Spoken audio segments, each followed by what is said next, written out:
खुशामदीद, आदाब, good morning, अस्सलाम वालेकुम। आप सबको हमारी तरफ से और प्रोग्राम आप देखना शुरू कर चुके हैं सलाम जेके। और सलाम जेके की आज की नशियात लेकर आपका मेज़बान इशफाक गौहर हाजिर खिदमत है। सामीन नाज़रीन, उम्मीद है कि आप रूबसेहत होंगे और अपनी मशगूलियाती ज़िंदगी में आहिस्ता आहिस्ता आप महव हो जाएंगे, क्योंकि दिन की शुरुआत हो गई है। चाय की चुस्कियाँ भी आप ले रहे होंगे, तैयारियां कर रहे होंगे बाहर जाने की, और हम कोशिश करेंगे कि आप हमारा साथ दें। टीवी पर आप हमें देख रहे हैं, सोशल मीडिया के ज़रिए से भी आप हमारे साथ ज्वाइन कीजिए, ताकि हम आपको फटाफट से देश दुनिया की खबरें आपके सामने रखें। जम्मू कश्मीर की मौजूदा सूरत हाल के हवाले से आपके साथ बात गुफ्तगू करें, ग्राउंड ज़ीरो पर भी लिए चलेंगे, ताकि आपको ज़मीनी सूरत हाल से पता लगे कि क्या कुछ चल रहा है जम्मू कश्मीर और मुल्क भर की सियासत के अंदर। सब कुछ एक एक करके आपके सामने रखेंगे, लेकिन आपको फ़िलहाल ये भी बताते चले कि प्रोग्राम के फॉर्मेट के हिसाब से सबसे पहले आपको बताते हैं कि माजी के अंदर, आज के दिन के अंदर क्या कुछ है, और माजी की बात आपको बताएंगे मेरे साथी गौहर कुछ है।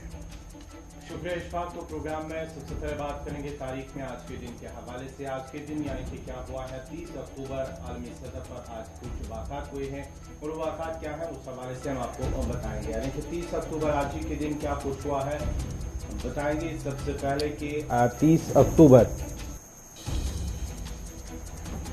1611 में गुस्ताफ दूम 17 साल की उम्र में स्वीडन का बादशाह बना है, वो आज ही का दिन था। और आज ही के दिन 1961 में रूस ने हाइड्रोजन बम धमाका किया है, जिस पर आलमी जो मुख्तलिफ ममालिक हैं उन्होंने नाराजगी भी जाहिर की है।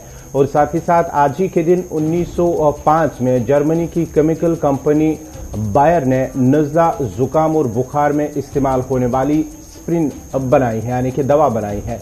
और साल 2008 में आज ही के दिन गुवाहाटी, आसाम के कई इलाकों में सिलसिलावार बम धमाकों में 66 से ज्यादा अफराद हलाक हुए थे। वो आज ही का दिन था 30 अक्टूबर जब ये वाक़ा पेश आया है। और आज ही के दिन साल 2013 में तेलंगाना के जिला महबूब नगर में बस में आग लगने से 44 अफराद हलाक हुए थे। और आज ही के दिन 1974 में मशहूर गजल और ठुमरी गुलकारा बेगम अख्तर का इंतकाल हुआ है। और आज ही के दिन 30 अक्टूबर 1974 में मोहम्मद अली ने जॉर्ज फोरमैन को शिकस्त देकर वर्ल्ड हैवीवेट बॉक्सिंग टाइटल जीता है। वो आज ही का दिन था जब मोहम्मद अली ने ये टाइटल अपने नाम कर दिया है। तो ये थी तारीख में कुछ अहम वाक़ात जो हमने आपके सामने रखी हैं। अब बढ़ते हैं आगे, अब देखते हैं कि खबरों का पिटारा खोलेंगे इशफाक गौहर। चलिए जी, खबरों की शुरुआत करते हैं। और सबसे पहले आपको बताते हैं कि वज़ीर-ए-आज़म के दौरे के हवाले से, जो गैर मुल्की दौरा उनका शुरू हो गया है, और आज और कल रात किस तरीके से चली है। तो सबसे पहले बात उसी से करते हैं, यानी 16वें G20 लीडरों का इजलास, G20 इजलास आज मुनक्किद होने जा रहा है। वज़ीर-ए-आज़म यूरोपियन यूनियन के लीडरों के साथ उनकी मुलाकात हो चुकी है, और यूरोपियन यूनियन के साथ मुलाकात की जो बातें सामने आ रही है, इसमें दो तरह की मुलाकातें हुई। एक तो G20 समिट के अंदर जो मुल्क हैं उनके साथ मुलाकातों का सिलसिला आज से शुरू होना है। कल कुछ लोगों से मुलाकात हुई है, और आज ये भी तवक्को की जा रही है कि वज़ीर-ए-आज़म आज जो है वो क्रिश्चियन कम्युनिटी के सबसे बड़े पेशवा पोप फ्रांसिस के साथ भी आज मुलाकात जो है वो करने जा रहे हैं। और ये पोप के साथ मुलाकात वेटिकन के अंदर होनी है।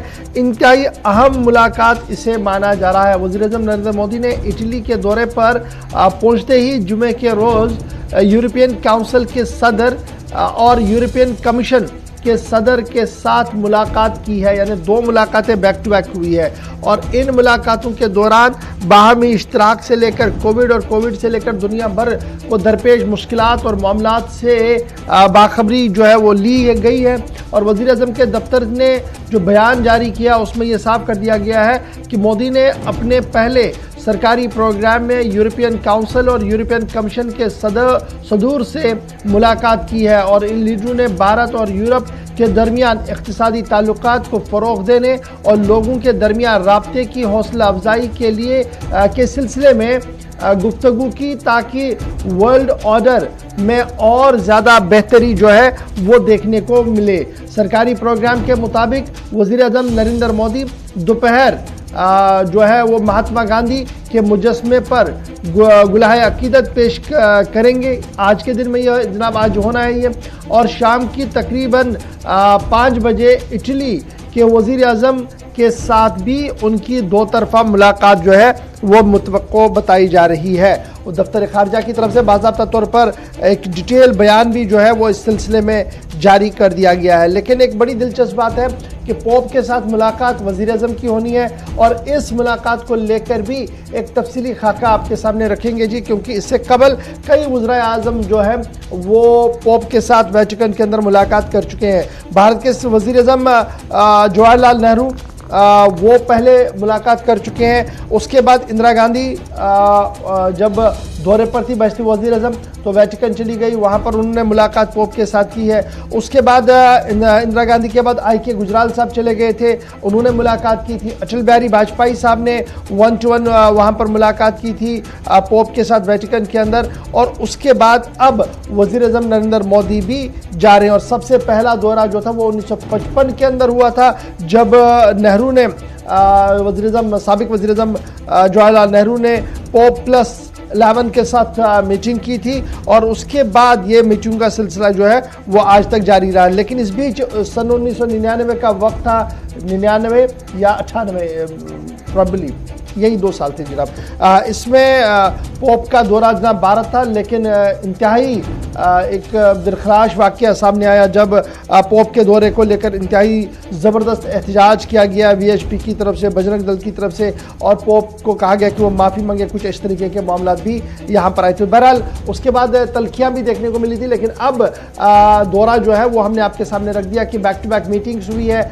आज गांधी के मुजस्मे पर जाएंगे, गुलाए अक़ीदत पेश करेंगे, वेटिकन में जाकर मुलाकात भी करेंगे और उसके बाद आलमी लीडरों के साथ आज मुलाकात भी होगी। ये G20 समिट जब होगी तो क्या सिर्फ इक़्तिसादी सूरत हाल और इन सभी मामलों पर गुफ्तगू होगी? नहीं, ज़राया का मानना है कि इस समिट के दौरान भी अफगानिस्तान का मामला जो है वो छाया रहेगा। कल भी वज़ीर आज़म ने जब मुलाकातों का सिलसिला रखा तो उसमें उन्होंने बरसगीर की मौजूदा सूरत हाल और दुनिया को दरपेश चैलेंजों के साथ साथ अफगानिस्तान को भी ज़ेर बहस लाया है। और यही वजह है कि आज भी जब G20 का इजलास होगा तो माना जा रहा है कि इस इजलास के अंदर भी बराह रास्त और बिलवास्ता दोनों तरीकों से अफगानिस्तान की सूरत हाल को टो किया जाएगा, वहाँ तक जाने की कोशिश की जाएगी, सूरत हाल को डिस्कस किया जाएगा और आलमी लीडरों को जो दरपेश मसाइल है उनको कैसे निपटा जाए इस पर गुफ्तगू जो है वो आज हो सकती है। तो ये थी G20 इजलास के हवाले से खबर। अब बढ़ते हैं आगे, बात करेंगे मुल्क के अंदर आज ज़मीनी इंतखाबात होने वाले हैं। जी हाँ, 32 नशस्तों पर आज वोट डाले जाएंगे, जिनमें से ज़मीनी इंतखाबात में सबसे ज़्यादा आज का अगर मुद्दा रहेगा वो तो या तो महंगाई रहेगी, जिस तरह से पेट्रोल, डीजल और दीगर कीमतों में इजाफा हो रहा है, और साथ ही साथ जो किसानों का मामला है वो भी आज ज़ेर बहस रहेगा, और साथ ही साथ उस पर भी आज किस तरह के वोट डाले जाएंगे उस पर भी देखा जाएगा। और नवंबर 2 को जब ये वोट शुमारी होगी तो देखेंगे तो कौन जीतेगा और किसके हक में जो है किसके सिर पर सहरा बनेगा। आज जो होने वाले जो ज़मीनी इंतखाबात है वो वेस्ट बंगाल के अंदर होगा। हरियाणा, बिहार, असम, हिमाचल प्रदेश, मध्य प्रदेश, महाराष्ट्र, आंध्र प्रदेश, कर्नाटका, तेलंगाना, मेघालय, मिजोरम और नागालैंड में ज़मीनी इंतखाबात हो रहे हैं। जनाब वाला ज़मीनी इंतखाब जहां असेंबलीज के लिए हो रहे हैं, वहीं पर लोकसभा 3 लोकसभा नशस्तों के लिए भी आज ज़मीनी इंतखाबात जो है वो हो रहा है। और किसानों के मामले से लेकर प्राइस राइज और दीगर मामले जो है, जिस तरीके से इन्फ्लेशन चला है, ये सारी चीज़ें जो है वो बुनने की कोशिश की हिज़्ब इख्तिलाफ की तरफ से। और अब देखना होगा कि आज जब वोटिंग का अमल इस वक्त शुरू है, इसका असर दिखेगा जी 2 नवंबर को, जब ईवीएम्स को खोला जाएगा और पता लगेगा कि 32 नशस्तों पर भारतीय जनता पार्टी कितनी सीटों पर आई, कांग्रेस ने कमबैक कहां पर किया और दीगर जमातों ने किस तरीके से कमबैक किया होगा। और सबकी नजरें 3 लोकसभा नशस्तों पर भी रहेंगी। और ये जो 30 नशस्तें हैं बड़ी दिलचस्प है। ये जैसे गौहर ने आपको पहले ही बताया कि वेस्ट बंगाल जहां पर ममता बनर्जी ने कमबैक किया है, लेकिन आज एक बार फिर बीजेपी और ममता के बीच में टक्कर हो रही है, वहां पर वोटिंग का अमल जो है जारी है। हरियाणा की सियासत कुछ अलग आई है, यहां पर क्या कुछ होगा ये भी देखने लायक होगी। यहां पर किसानों का कितना असर इन सीटों पर रहेगा वो देखने वाली बात होगी। बिहार के अंदर लालू की अपील किस तरीके से रंग लाएगी और क्या यहां पर कमबैक बिहार के अंदर लालू की जमात का होगा, एक बड़ा सवाल है। बदरुद्दीन अजमल असम, उनकी किस्मत भी दांव पर लगी है, उनकी जमात भी आज मैदान के अंदर। मध्य प्रदेश के अंदर, हिमाचल प्रदेश के अंदर वजीर बराए इंफॉर्मेशन टेक्नोलॉजी और वजीर बराए इत्तलात जो है उनकी अगरचे वो बराह रास्त निशस्त में इलेक्शन में नहीं है, लेकिन कहीं ना कहीं कैंपेनिंग का असर कितना होगा उसका भी आज इंतखाब जो है वो अवाम करेंगे। मध्य प्रदेश के अंदर चुनाव इंतहाई दिलचस्प है। कांग्रेस कमबैक की पोजीशन में, और आपको हमने पिछली बार बताया था कि एक महीने में 98 रैलियां बीजेपी की तरफ से की गई थी। वो असरअंदाज कितनी होगी? महाराष्ट्र की सियासत जो पिछले कई दिनों से चल रही है शाहरुख खान और दीगर मामलात को लेकर, वो कहां की ओर जाएगी, ये भी काफी दिलचस्प होगा। कर्नाटका, तेलंगाना, यहां पर कमबैक कर पाएंगे जनाब असुद्दीन ओवैसी या नहीं कर पाएंगे, ये भी एक बड़ा सवाल होगा। मेघालय, मिजोरम और नागालैंड के अंदर भी बीजेपी का मुकाबला बराह रास्त कांग्रेस से ही होना है। तो ये सारी चीजें हैं जी, जहां पर आज बाई इलेक्शंस हो रहे हैं मुल्क के अंदर, और 2 तारीख का इंतजार करना होगा जब इन बाई इलेक्शंस का नताइज हमारे सामने आएंगे और पता लगेगा कि किस तरीके से अवाम ने अपना मन बनाकर वोट किया होगा। और इस 32 सीटों की बाईलाइन को जब आप देखेंगे, जब आप इसको बेसलाइन बनाएंगे, तो इसका असर आने वाले चुनाव पर आप सीधा देखेंगे, क्योंकि अगले साल वस्त तक, यानी अगले साल के मार्च तक 3-4 रियासतों के अंदर चुनाव होने हैं, और उसका असर जो है वो वहां पर साफ दिख सकता है। तो ये तो थी जनाब बाई इलेक्शंस के हवाले से बात। फटाफट से बढ़ते हैं आगे, बात जरा आपको अफगानिस्तान की बताते हैं, क्योंकि अफगानिस्तान को अगर तालिबान इंतजामिया को अगर अभी किसी ने भी बराह रास्त तस्लीम नहीं किया है, लेकिन अब आहिस्ता आहिस्ता करके सफीरों की तैनाती का अमल उनकी तरफ से शुरू कर दिया गया है। जी हाँ, अफगान तालिबान ने सफारती सरगर्मियों का आगाज किया है। पहले ही तालिबान ने अब पाकिस्तान में अफगान सफारत खाने के नए नाज़िमुल उमूर का तकर्रुर कर दिया है, और मोहम्मद शकीब को पाकिस्तान में अफगान सफारत खाने का नाज़िमुल उमूर तैनात किया गया है। ये बाज़ाब्ता तौर पर कल ऐलान किया गया है, और इस सिलसिले में कोयटा और पेशावर के अफगान कौंसल खानों के लिए भी अफगान सफारतकार किए गए हैं मुकर्रर। और साथ ही साथ पाकिस्तान ने तालिबान हुकूमत को अगरचे तस्लीम अभी तक नहीं किया है, लेकिन फिर भी तालिबान ने पाकिस्तान में अपने जो है सफारत खाने खोल दिए हैं। बाज़ाब्ता तौर पर अफगान तालिबान की जानिब से सफारती ताल्लुकात जिस तरह से धीरे धीरे अब इसी हवाले से शुरू होंगे, क्योंकि आने वाले वक्त में भी देखा जा सकता है कि क्या जिस तरह से अफगान के हमसाया ममालिक या ईरान ने 2 रोज़ कबल ही एक वज़राए खारजा का इजलास बुलाया है, उसके बाद ही अब माना जाता है कि चीन भी बुलाएगा एक इजलास। उसमें जो हमसाया ममालिक है, क्या वहाँ पर भी तालिबान अपने सफारत खाने खोल देंगे और सफारत खाने के हवाले सफारतकार भी वहाँ पर तैनात किए जाएंगे, ये आने वाला वक्त ही बताएगा। क्योंकि अगरचे अभी तक किसी मुल्क ने उन्हें तस्लीम नहीं किया है, लेकिन आहिस्ता आहिस्ता वो भी दुनिया के सामने अपनी कोशिशों में मसरूफ नजर आ रहे हैं। ये बड़ा इंपॉर्टेंट है जी, पाकिस्तान के अंदर तालिबान का सफीर होना, या वहां पर जिन्हें नामजद किया गया है डी अफेयर्स के लिए, ये बड़ा इंपॉर्टेंट है। क्योंकि लास्ट जो सफीर थे जी, वो अशरफ गनी की लेड हुकूमत के अंदर वहां पर थे, और उन्हें जब नजीबुल्लाह को उनकी बेटी को जब अगवा किया गया था, तो उसके बाद उसे कॉल बैक किया गया था एहतजाजन। और आज का मामला ये है कि अब नई इंतजामिया ने नए आदमी को वहाँ पर भेज दिया है, नंबर 1।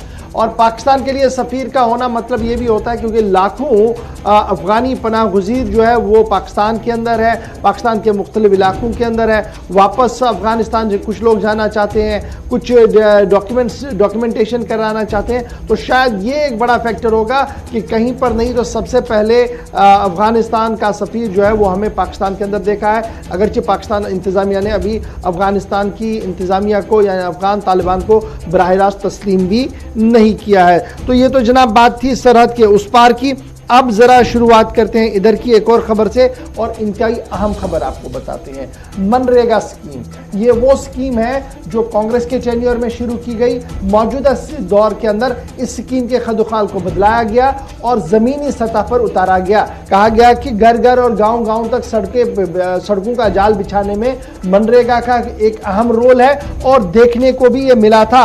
लेकिन अब जो बड़ी खबर जरा से हमारे पास सामने आ रही है कि मनरेगा स्कीम को चलाने के लिए मरकजी हुकूमत के पास उतने रकूमात नहीं है, यानी बजट एलोकेशन माइनस में चला गया है। और 21 रियासतें ऐसी हैं जिन्हें वाजिबुल अदा नहीं दिया गया। ये सरकारी अदाद शुमार जो है वो सामने आ रहे हैं, और सरकार की तरफ से क्या कुछ कहा जा रहा है कि जितनी रियासतें हैं उनकी तरफ से आर्टिफिशियल डिमांड्स को पैदा किया गया, यानी अगर कहीं पर सिर्फ 1 लाख की जरूरत थी उसको 15 लाख कर दिया गया, और हजारों करोड़ रुपया जो आर्टिफिशियल डिमांड कर दी गई उसकी वजह से इस स्कीम पर बुरा असर पड़ रहा है।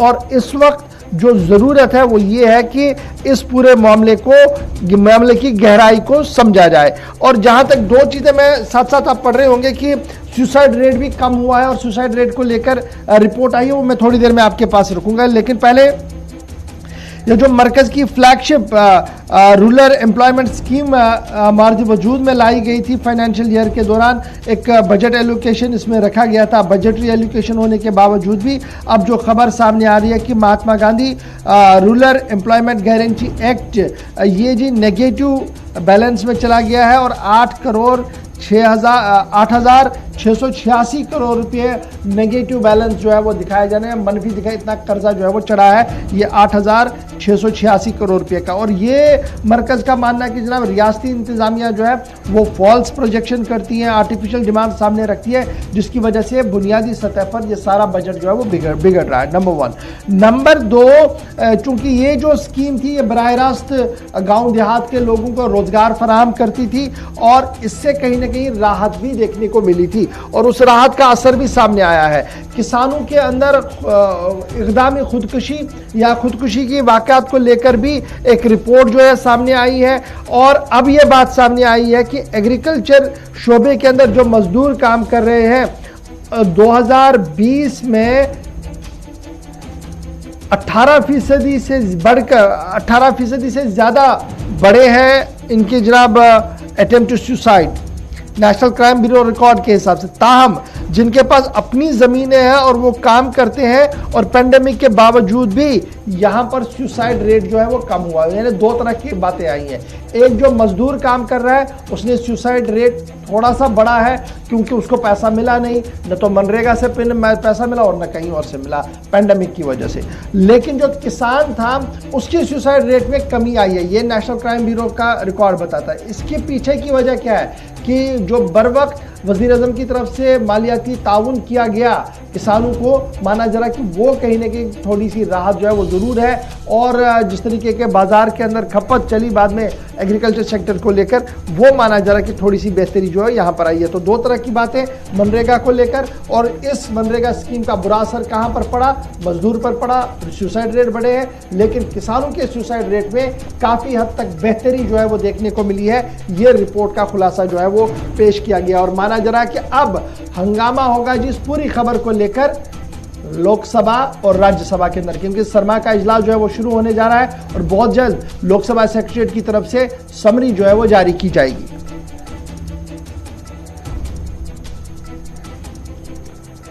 चलिए, तो ये थी मनरेगा के हवाले से खबर। खसारा चल रहा है, मनरेगा स्कीम जो है लॉन्च की गई, इस सिलसिले में जो खसारा चल रहा है आने वाले वक्त में जिस तरह से 8,686 करोड़ का माइनस यानी कि नेगेटिव में चल रही है, खसारे में चल रहा है, इस सब पर रिपोर्ट सामने आई थी। साथ ही साथ किसानों के हवाले से जो जिस तरह से खुदकुशी की जा रही है उसमें 18% इजाफा हुआ है। बढ़ते आगे अब जरा जम्मू कश्मीर का रुख करते हैं, जहाँ जम्मू कश्मीर इंतजामिया की जानिब से जो गुज़श्ता महीने एक फैसला लिया गया था, उस फैसले की कल इस हवाले से एक हुक्मनामा भी जारी किया गया है। 76 सरकारी इमारतें, सड़कें और स्कूल अब अहम शख्सियात के नाम मंसूब करने का फैसला लिया गया है। बाज़ाब्ता तौर पर कल इस हवाले से एक हुक्मनामा भी जारी किया गया है। तालीम, अदब, मौसीकी के माहिरीन और पुलिस और फोर्सेज एहलकारों के नाम जो है वो अब उन्हीं से मंसूब किए जाएंगे। तब्दील होगा जिन इमारतों पर नाम अब तब्दील होगा। पहले इस सिलसिले में LG इंतजामिया की जानिब से एक फैसला लिया गया था, अब बाज़ाब्ता तौर पर इस पे जो है हुक्मनामा भी जारी किया गया है। ऐसे 76 सरकारी इमारतें निशानदी हुई हैं जिनका नाम अब तब्दील होगा। जम्मू के अंदर, वादी के अंदर अगरचे 25 हैं और जम्मू में 51 सरकारी इमारतें ऐसी है जिनका नाम अब तब्दील होगा। इस सिलसिले में बाज़ाब्ता तौर पर डिप्टी कमिश्नरों और सूबाई कमिश्नरों को भी हिदायत दी गई है। सूबाई कमिश्नरों को की निगरानी में और साथ ही साथ डिप्टी कमिश्नर को तकारीब का एहतमाम करने की हिदायत दी गई है। ये कल शाम ये इंतजामिया की जानिब से हुक्मनामा जारी जम्मू कश्मीर लेफ्टिनेंट एडमिनिस्ट्रेशन इंतजामिया ने उस कदम को और ज़्यादा बेहतरी के साथ आगे बढ़ाने का फैसला लिया जिसमें माजी में भी कुछ नाम तब्दीलियां की गई और अब बाज़ाब्ता तौर पर जम्मू कश्मीर के अंदर स्कूल, कॉलेज और शहराओं के नाम तब्दील होंगे और कौमी खिदमात देने वाले या मुल्क की सलामती के लिए जान निछावर करने वाले लोगों और शहीदों के नाम पर इन कॉलेजों, स्कूलों और शहराओं का नाम तब्दील किया जा रहा है और 76 नाम जो है वो कल सामने आए हैं, जिनमें कुछ स्कूलों के नाम भी तब्दील किए गए हैं। और जब भी आप तब्दीली की बात करते हैं तो सूबाई कमिश्नरों को कहा गया है कि वो सभी डिप्टी कमिश्नरों से कहें कि जो जो नाम तब्दील किए गए हैं उन तब्दीली नाम के हवाले से बाज़ाब्ता तौर पर इक़दाम किए जाएं और साथ साथ अगर उनके गांव देहात के अंदर कोई और फहरिस्त के अंदर नाम रह रहा है जिसका नाम अभी तक नहीं आया है तो उस सिलसिले में भी कार्रवाई को तेज किया जाए। अब जो नाम, मैं कुछ नाम गिनवाऊंगा जी, बड़े इंपॉर्टेंट है। नाम जो बदले गए, गवर्नमेंट ऑडिटोरियम जो है उसका नाम अब मारूफ सिंगर राज बेगम के नाम पर रखा गया है। पद्मश्री अवार्डी थी वो, उनके नाम पर जो है वो रखा गया। 3 गवर्नमेंट कॉलेज जो श्रीनगर के हैं उनका नाम भी 3 बड़े हस्तियों के नाम के साथ जोड़ा गया है। नॉवेलिस्ट थे जी अख्तर मोहिउद्दीन साहब, एक कॉलेज का नाम उनके नाम के साथ मंसूब किया गया है। और मोतीलाल कीमू साहब का नाम सामने आया और मोतीलाल साकी, ये 3 बड़े कलमकार थे जिनके नामों पर कॉलेजों को जो है वो मुतारफ़ कराया जाएगा, कॉलेजों के नाम तब्दील किए जाएंगे। इसके साथ साथ institute of music and fine art, university of Kashmir, अभी इनका नाम जो साहित्य अकेडमी अवार्डी जो है प्राण किशोर कौल, अब ये प्राण किशोर कौल के नाम के साथ मंसूब किया गया है। और गवर्नमेंट वुमेंस कॉलेज जम्मू का नाम भी इसी तरीके से जो है वो तब्दील किया गया। और जो डोगरी शायरा है सचदेवा जी, उनके नाम के साथ जो है वो मंसूब किया गया। तो इस तरीके से सरकार ने अदब से वाबस्ता जो लोग हैं उनकी खिदमत को भी याद रखा है। उसके साथ साथ सिक्योरिटी एजेंसीज के जवानों ने जहाँ जहाँ पर अपने खून की शहादतें पेश की हैं उनके नाम को उनके नाम से भी स्कूलों, कॉलेजों और शहराओं का नाम जो है वो तब्दील किया है। दरअसल लेफ्टिनेंट गवर्नर एडमिनिस्ट्रेशन का ये मानना कि ये सब कुछ इसलिए किया जा रहा है ताकि इन सभी लोगों के खिदमत को याद रखा जाए और हिस्ट्री में इनका जो बलिदान है, इनका जो जिस तरीके से इन्होंने सेक्रीफाइसेस की हैं उस सेक्रीफाइस को आने वाली नस्लें भी याद रखें, इसलिए जी ये फैसला जो है वो लिया गया। इससे पहले भी आपको याद होगा कि लेफ्टिनेंट गवर्नर एडमिनिस्ट्रेशन ने कई नाम तब्दीलियों के अहकाम जारी किए थे और अब नए सिरे से 76 की फिगर जो है वो कल रात देर गए GAD डिपार्टमेंट की तरफ से जारी कर दी गई है। तफसीलात आप पढ़ सकते हैं GAD पर भी, और अगर वहाँ ना मिले तो हमारे अवामी राब्ता साइट फेसबुक, ट्विटर पर ज़रूर आइएगा या इंस्टाग्राम पर आइएगा, जहाँ पर आप ये सारी फहरिस्त जो है आसानी के साथ अवेलेबल है और आप पर आप पढ़ सकते हैं। चलिए जनाब बढ़ते हैं जी आगे। बात जब जम्मू कश्मीर की शुरू हो गई है तो आपको बताते हैं सरहदों का हाल भी, गोली नहीं अमन की बात करते हैं, क्योंकि DGMOs के बीच बातचीत के बाद आज 8 महीने मुकम्मल हो गए हैं जब लाइन ऑफ कंट्रोल पर मुकम्मल तौर पर खामोशी देखने को मिल रही है। और इस अमन का समर जो है वो उन लोगों को मिलना शुरू हो गया है जो सरहदों के पास रह रहे थे, चाहे इंटरनेशनल बॉर्डर हो या लाइन ऑफ LC हो। LC या IB के पास रहने वाले लोगों को ये समर मिलना शुरू हो गया कि इस बार फसलें भी बर वक्त कटना शुरू हो गई हैं और राहत की सांस भी ली जा रही है। इधर अस्करी ज़राइयों के मुताबिक इन 8 महीनों के दौरान LC मुकम्मल तौर पर खामोश रही।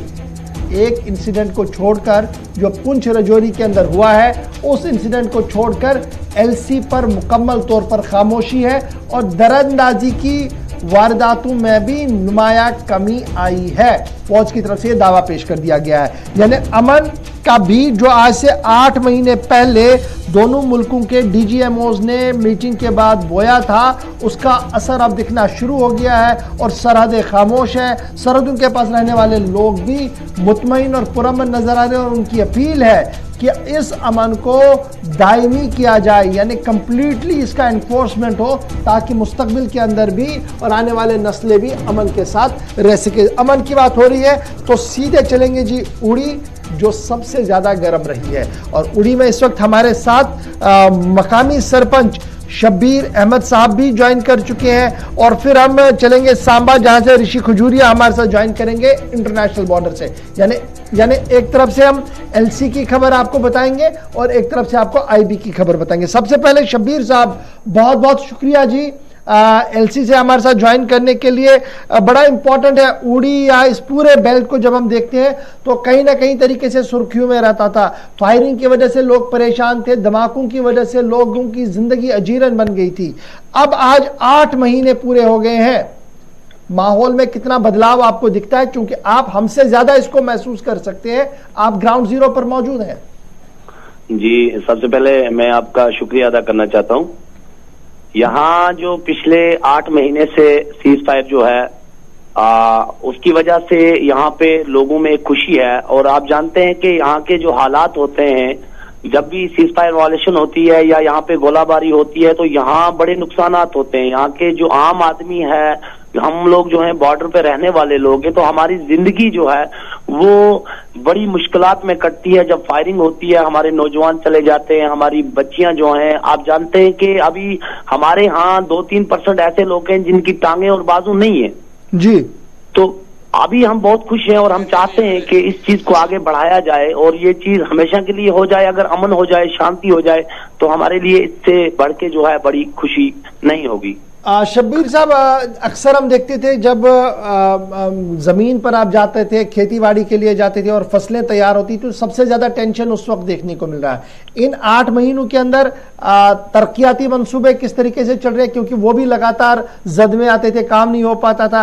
किस तरीके की फिजा आप देख पा रहे हैं वहां पर तरक्याती माहौल पर? और इस बार क्या जो फसलें थी आराम के साथ ही सब कुछ चल रहा है, दोनों तरफ से कोऑपरेट किया जा रहा है? जी हाँ, अल्हम्दुलिल्लाह सब बहुत अच्छे से चल रहा है और हमें इतना फर्क पड़ा है कि आप सोच नहीं सकते। हमारी जो फसलें हैं बॉर्डर के ऊपर, हम लोग कभी भी फसल काट नहीं पाए। बोते तो थे लेकिन काटने के समय हम लोग काट नहीं पाते थे क्योंकि गोले पड़ते थे और कभी कभी जो गोले मिस हो जाते हैं वो फटने का खतरा होता था। कहीं जाने हमारी उसकी वजह से चली गई। तो आज हम बड़े खुश हैं और आज 100% जो लोग हैं बॉर्डर के ऊपर वो शांति से अपनी फसलें संभाल रहे हैं और अपने जो विंटर्स का जो कोटा है, बच्चों के लिए जो राशन होता है, वो जमा कर रहे हैं क्योंकि अभी शांति है और हम इस शांति के साथ बहुत खुश हैं।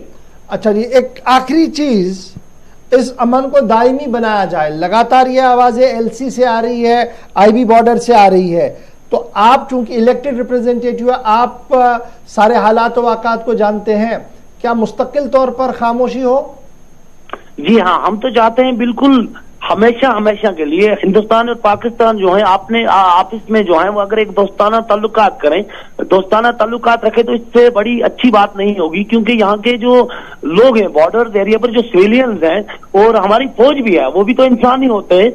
तो सब लोग शांति में रहेंगे, उनकी जानें बचेंगी और लोग महफूज रहेंगे, हमारे बच्चे स्कूल जा पाएंगे। आप नहीं सर, आपको क्या बोलूं, मैं आपका बहुत थैंक्सफुल हूं क्योंकि हमारे जो गुलिस्तान जो चैनल है हमेशा हमारा 24 आवर जब भी हमें जरूरत पड़ी और हमेशा हमारे जो मसले हैं वो उजागर किए इंटरनेशनल लेवल पे, नेशनल लेवल पे, तो आपके चैनल ने हमेशा उजागर किए। आज हम फिर आपकी वसादत से मैं रिक्वेस्ट करता हूं, हमारे अरशाद साहब जो बारामूला से हैं उन्होंने बहुत बड़ी कुर्बानियां यहाँ दी हैं। आप जानते हैं कि जब फायर होता था उस फायर में लाइव वो यहाँ पहुंच जाते थे जी। तो मैं आपसे रिक्वेस्ट करता हूं और आपकी माध्यम से ये पैगाम देना चाहता हूं प्राइम मिनिस्टर इंडिया और पाकिस्तान को कि अगर यही शांति बने रहे तो बहुत अच्छा रहेगा और हमारे बच्चे जो हैं वो पढ़ पाएंगे और हमारी जाने भी महफूज रहेगी। शब्बीर साहब ज्वाइन करने के लिए। अब जरा, ये तो एलसी की बात थी ना, लाइन ऑफ एक्चुअल कंट्रोल की बात थी, जो हमेशा सुर्खियों में रहता है और बॉर्डर टेंस रहता है। अब जरा आईबी की भी बात करें, जहां पर गोलाबारी बहुत ज्यादा होती थी और बहुत ज्यादा खतरा देखने को मिल रहा था। मेरे साथ ऋषि खजूरिया ज्वाइन कर चुके हैं, बहुत शुक्रिया। गुड मॉर्निंग ऋषि, ज्वाइन करने के लिए। आईबी पर आप लगातार जाते रहे, आईबी के बॉर्डर्स पर और आईबी के लोगों के पास जो लोग वहां रहते हैं वहां उनके साथ लगातार आप मीटिंग्स करते रहे, उनकी मुश्किलों को देखते रहे। अब जब 8 महीने पूरे हुए हैं, 8 महीनों के बाद आज के दिन ऋषि खजूरिया का अपना एक्सपीरियंस क्या है और लोग इन 8 महीनों को कैसे याद कर रहे हैं? देखिए गौरव जी, आपको बता दें कि हमने लगातार बॉर्डर को लेकर अपडेट किया है, अंतर्राष्ट्रीय सीमा का हर एक पल पल का हाल जाना है और हमने वो दिन भी देखे जब बॉर्डर यहां पर लगातार टेंस रहता था और यहां से लोगों को पलायन कर सेफर प्लेसेस पर जाना पड़ता था। लेकिन जब डीजीएमओ लेवल पर मीटिंग होती है दोनों देशों के बीच में और उसके बाद ये फैसला लिया जाता है कि सीज फायर जो है वो मुकम्मल तौर पर किया जाता है। तो अब कहीं ना कहीं सीज फायर का जो असर है वो साफ तौर पर देखा जा सकता है कि अंतर्राष्ट्रीय सीमा पर जो गोलाबारी है अब वो नहीं हो रही है और हालात काफी सामान्य है और लोग भी अपनी जिंदगी खुशहाल तरीके से जी रहे हैं। लेकिन कहीं ना कहीं एक मन में डर भी रहता है, खौफ भी रहता है कि पाकिस्तान कब फायरिंग करते हैं, इसका कुछ कहा नहीं जा सकता, क्योंकि कई बार इससे पहले भी जब सीज फायर का ऐलान किया जाता था लेकिन उसके ऊपर जो पाकिस्तान है वो खरा नहीं उतरता था। लेकिन एक लंबा वक्त जब वो निकल चुका है, 8 महीने निकल चुके हैं, तो कहीं ना कहीं बॉर्डर का जो इस समय माहौल है, जो हालात हैं, वो काफी शांतिपूर्वक है।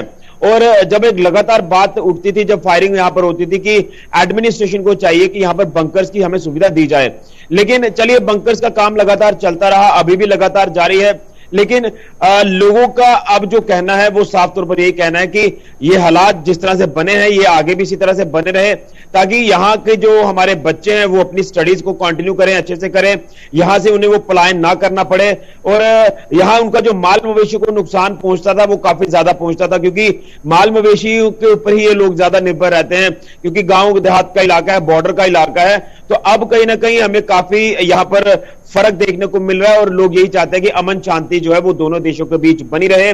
लेकिन हाँ, इक्का दुक्का इंसिडेंट जो वो जरूर सामने आए कि यहां पर घुसपैठ की जो प्रयास है वो अंतर्राष्ट्रीय सीमा पर जरूर देखने को मिले। लेकिन अगर गोलाबारी की बात करें, जो आवाजें गूंजती थी यहां पर लोगों के घरों के अंदर जो वो शेल गिरते थे, वो अब नहीं देखने को मिल रहा है। मुझे लगता है कि ऋषि हमारे साथ ज्वाइन करने के लिए और अपडेट करने के लिए कि जनाब अवाम भी खुश है और चाहते हैं कि ये दायमी अमन हो, ये आर्जी अमन ना हो बल्कि दायमी अमन हो। इसका असर उन लोगों से पूछिए जनाब जब रात 3 बजे गोला पड़ता है और रात की तारीखी में वो घर छोड़ के चले जाते हैं और जब वापस आते तो उनका आशियाना तहस नहस हुआ हो जाता था, उनके माल मवेशी जख्मी हुआ करते थे। अगरचे सरकार रिलीफ भी देती थी, लेकिन आपको पता है सरकारी रिलीफ देने और लेने में कितना वक्त लगता है और तब तक उस आदमी की हालत कितनी ख़राब हुई होती है। तो बहरहाल उम्मीद करें कि ये 8 माह तो गुजरे हैं, ये 8 साल के तक रहे और सदियों तक ये सीज फायर जो है वो चलता रहे, ताकि जम्मू कश्मीर के आर पार रहने वाले लोग जो है वो अमन, सुकून और चैन के साथ रह सके। जनाब छोटे से ब्रेक के लिए रुक रहे हैं, ब्रेक के उस पार आएंगे तो आपको बताएंगे कि अतफाल के लिए अब एक नया कमीशन मार्ज वजूद में लाया जा रहा है और मरकज इस कमीशन को क्यों बनाने जा रही है, और बड़ी मुद्दतों बाद हाई कोर्ट ने एक फैसला लिया है। वो फैसला है क्या, बड़ा दिलचस्प है, बताएंगे आपको छोटे से ब्रेक के फौरन बाद।